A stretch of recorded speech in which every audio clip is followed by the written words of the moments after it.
o vídeo deu um probleminha ali, desculpa. Tinha os autores poetas, né? E também houve a introdução dos autores em prosa. Entre eles tem talvez um dos mais famosos autores brasileiros que pertence à escola literária do romantismo, que é o José de Alencar, né? Ele é autor de vários livros desse período, né?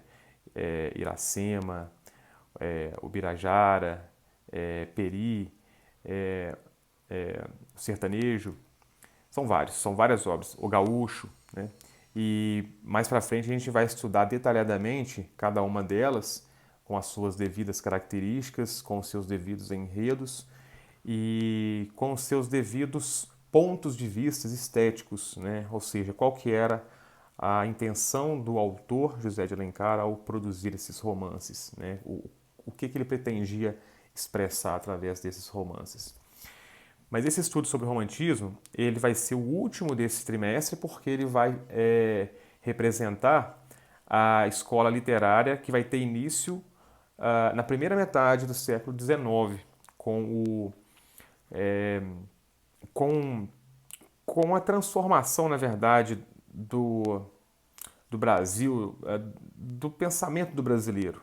Né? Vai meio que coincidir ali com o período da independência do Brasil. Mais para frente, quando a gente for estar estudando todo o contexto histórico desse momento, vocês vão entender os motivos que levaram os autores românticos a produzirem as obras que eles produziam. Tá? Eu estou falando sobre o romantismo agora para poder mostrar para vocês que o romantismo foi o primeiro período literário aqui no Brasil que introduziu o gênero do texto em prosa, romance e conto. Porque antes dele ainda só se escrevia poesia. O texto literário era vamos dizer assim, o texto literário clássico era sempre o texto escrito em versos. Né? Tanto é que Camões escreveu versos, né?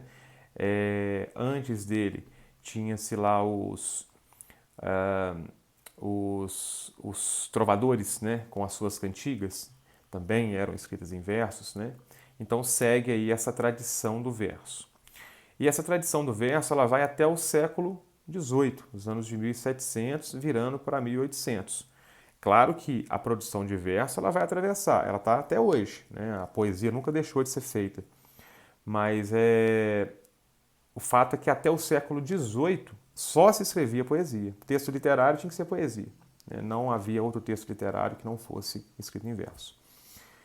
Então, voltando ao início, que é o barroco, só para a gente finalizar aqui, hoje o vídeo vai ser bem curtinho, porque eu só estou fazendo uma contextualização sobre o conteúdo, né, que a gente vai estar vendo ao longo desse trimestre. O barroco, então, ele vai ter uma produção artística muito parecida, muito parecida não, desculpa, muito voltada para os aspectos religiosos, por conta da fé cristã das pessoas que viviam naquela época, né? E a gente vai ver por que tem todo um contexto por trás aí que faz com que os poetas e artistas desse período expressem essa divindade ou essa fé através da sua produção literária. Não eram poemas catequizadores, não. Não, eram poemas sobre vários assuntos. Mas a linha de raciocínio desses autores seguia uma linha de raciocínio muito dentro da religiosidade cristã católica. Né? Devido a uma série de acontecimentos ainda no século XVI, né, que é o século anterior, dos anos de 1500, por vários acontecimentos que ocorreram na Europa e que refletiram também aqui no Brasil, é que surge então essa literatura barroca, que a gente vai ver de forma mais aprofundada a partir da próxima aula. Por isso que esse texto que eu li para vocês, que se chama A Jesus Cristo Nosso Senhor, é um poema que tem um ponto de vista cristão, católico. Depois, a gente vai ter uma contra-reação a esse tipo de produção literária voltada para a religiosidade, e vamos ter novamente aquela produção artístico e literária que segue uma tendência mais racional, muito parecido com, o classicismo, né, que foi a escola literária dos anos de 1600, onde tem ali a produção literária do Camões e tal. Tanto é que o nome dessa escola literária, que surge após o Barroco, é arcadismo ou também neoclassicismo. Esse neoclassicismo, né, é meio que um resgate dos valores clássicos, né, com algumas diferenças, que é o que a gente vai ver também. Então, um fato muito curioso dentro do arcadismo aqui no Brasil é que ele vai coincidir com o momento histórico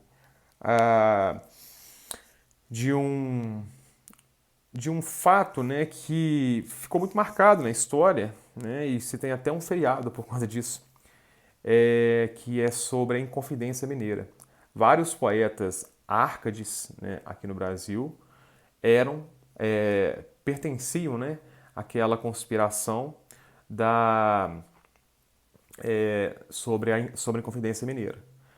Não sei se a professora Danúbia já está trabalhando esse conceito de Inconfidência com vocês. Se ainda não está, ela ainda vai trabalhar esse ano, porque a gente vai interligar esse momento histórico com a literatura do arcadismo, tá? É porque vários autores, eles pertenciam a esse movimento da Inconfidência, né? Então a gente vai ver todos os detalhes e algumas obras desses autores, com as suas devidas características. Beleza? Por hoje é só, e na próxima aula a gente já vai entrar de cabeça no Barroco.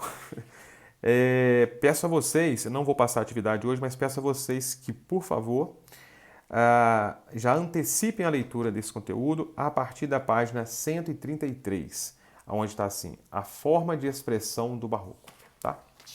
Vai dar 133 até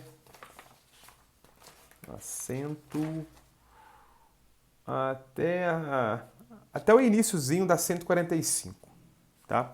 Parece grande, mas não é, porque tem muitas imagens também, tem muitos quadros e pinturas, e observem bem essas pinturas, porque a gente vai fazer um estudo sobre essas pinturas também. Beleza? Um grande abraço, tchau, tchau.